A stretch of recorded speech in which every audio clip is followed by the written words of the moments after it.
So, I'd like to welcome you here this evening, talk about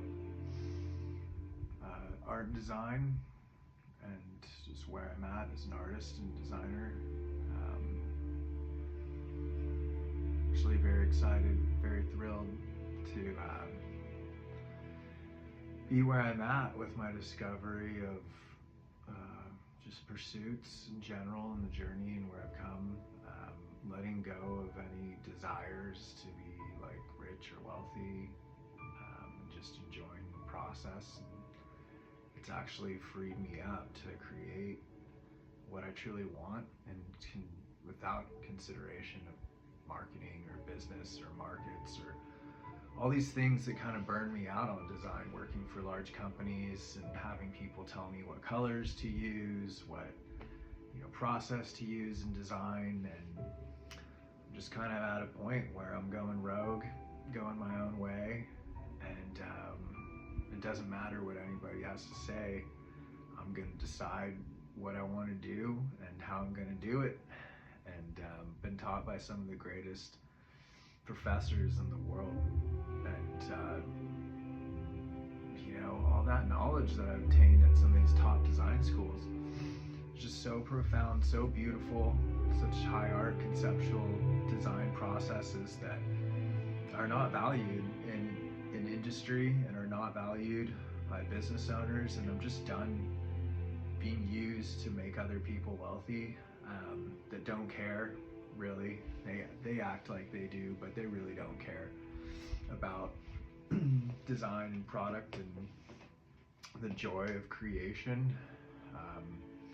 These incredible gifts that many people like myself have been given. And it took the last year truly kind of asking God, like, why was I put here on this passage of earth here now? And I've got a lot of those answers, which feels so good. In the last year I've started pursuing becoming an airline captain. I got into American Airlines Cadet Academy, which is a pathway for to become an airline captain for American Airlines. And I also was exploring the Sheriff's Department, become a deputy, and it's gotten me back in shape, which is great. Tried out the Sheriff's Department 3 times in the last year, just the last weekend. But I think I'm going to let that go, and I'm just going to pursue aviation as a personal, amazing hobby that would be great for what I want to do with Manifest Destiny. And so I really just kind of want to create something where I get to live like Tristan from Legends of the Fall, Jeremiah Johnson, Dennis Finch Hatton out of Africa. Those are just going to be some revolving inspirations, and why it's titled 1884, Manifest Destiny 1884, because it was such a pivotal point in history where the qualities and the crafts and things were made to last, things were made for generational pieces, things were made beautifully, and they spoke for themselves. There wasn't all this like stuff influencing consumption decisions that we have now, and all the technology. So like the materials, the processes, the artisan craft, all 1884 specific, more or less. And it's a very interesting time, because around that time we were hitting a new leap in technology, like a lot of what Tesla was doing and many other minds like him were discovering like the next leap in human advancement, where through frequency, sound, vibration is the technology to not only heal transcendentally your cells to the point of your being like 16 or 21 years old, but also anti-gravity, and zero point energy, where more energy going out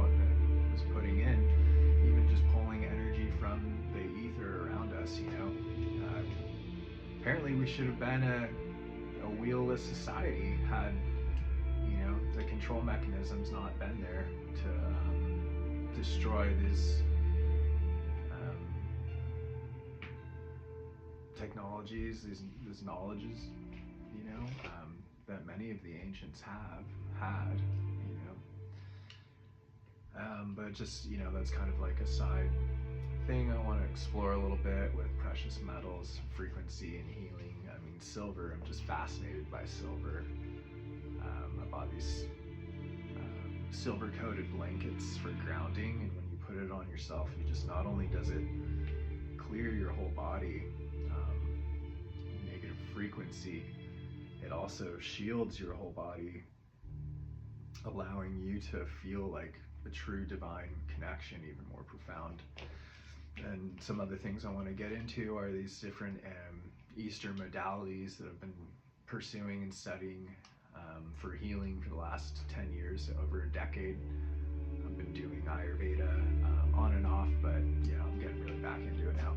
Ayurveda, which is man's most ancient medicine, Tai Chi, which I really love, which actually came from India, along with Kung Fu from India, and so is Ayurveda, and Kundalini Yoga, which is just so incredible. There's one specific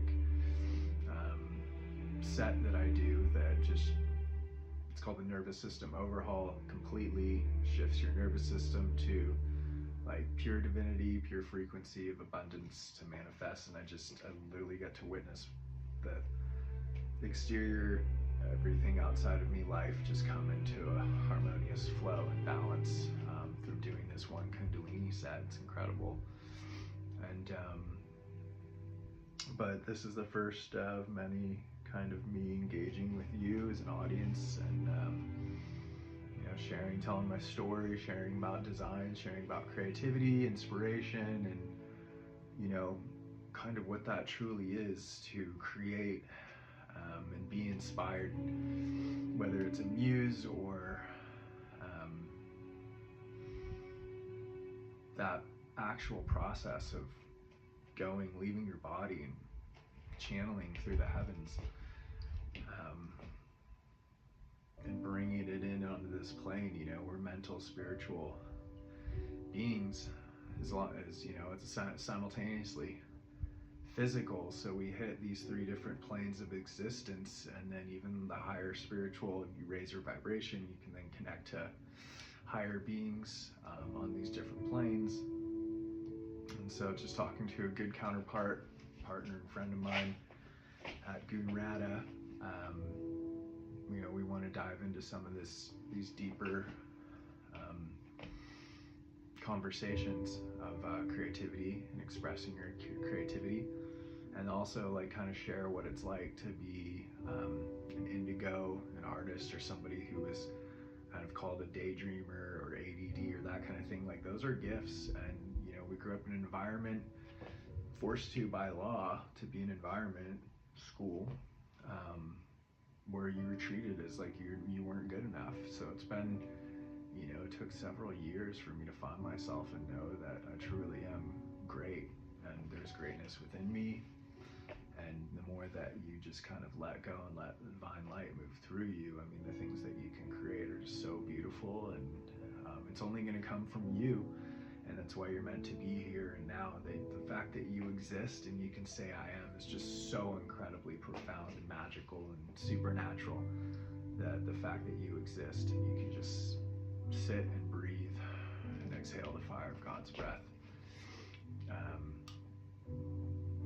So incredibly profound.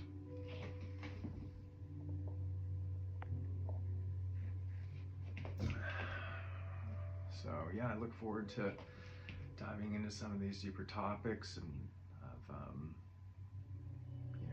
artists and craft, painting, art, design, but truly like inspiration, admiration, appreciation through expressing your creativity, the journey of the hero, to quote Joseph Campbell. And a couple of my favorite quotes. By picking up God's rhythms, you will regain power and beauty. These rhythms can be found in grace. Grace comes by art. And then there's amazing Beethoven quote. I might butcher this one, but I don't have it fully memorized, so should. But something along the lines of don't just dabble in your arts, dive deep into its secrets, for it and knowledge can raise men to the divine. And I truly have experienced that with my own moments of creativity, and that's my ultimate pursuit, is to be able to create something that moves people to feel closer to God, closer to their higher selves and the oneness. And I mean, music truly does it for me. And I play music all day long, and that's another key factor to holding a high vibration.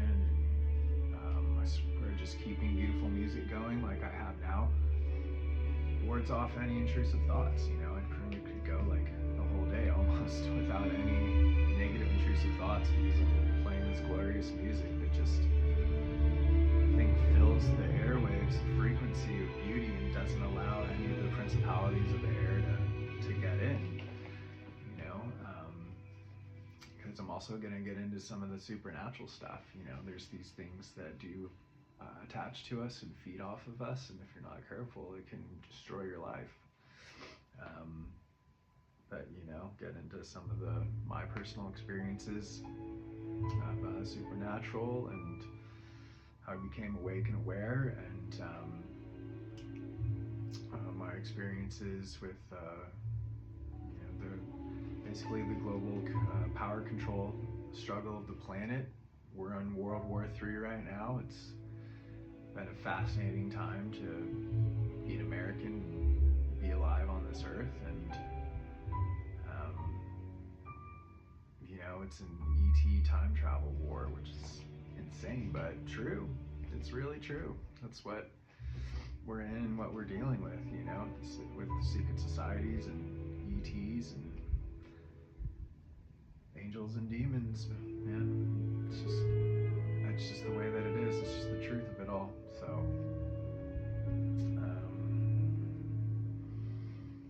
yeah.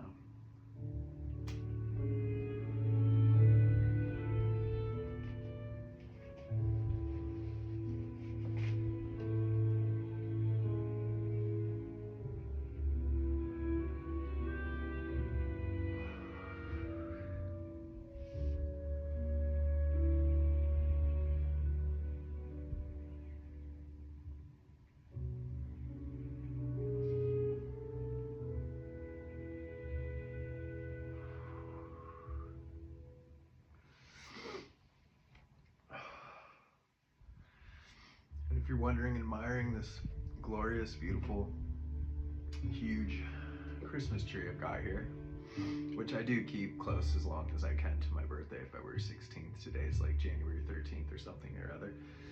Doesn't really matter. That's the life that I like to live. Just kind of know what month it is. But actually, two super close best friends of mine, JoJo Bros, we went out and pulled some real mountain man adventure and extracted a 100-foot Christmas tree. So this is the top of a 100-foot plus tree that we axed down. Took a couple of them, and a beautiful, huge, wild floral cedar tree that I have in the alley is my second Christmas tree. But I've got it decorated all magical, mystical, American Indian kind of artisan style. Got owl feathers, hawk feathers. Aaron got me this flamingo feather to add to it, but hawk feather, red-tailed hawk feather, great horned owl feathers, French gray goose feather. What else? Wild turkey feathers. Got a bunch of sheared minks from my friend Frank Nathan, my first friend at Parsons School of Design in New York, He was a furrier for some time. He probably won't admit to this, but he was struggling to finish a Photoshop Illustrator project, so I pretty much just did the whole thing for him so he wouldn't fail his class. And in return, he just gave me this box full of just amazing swatches that I still have and use to this day, of python and gator and minks and chinchilla and all sorts of beautiful animal remnants, and so yeah, rocks and minerals are something that I love and using in my artisan design. Here's a giant emerald right here that's growing out of a piece of black granite, which is super cool specimen. So yeah, maybe keep that or turn that into a really cool cuff. Crafted these cuffs from fine silver, found the best source for acquiring precious metals to explore and experiment with.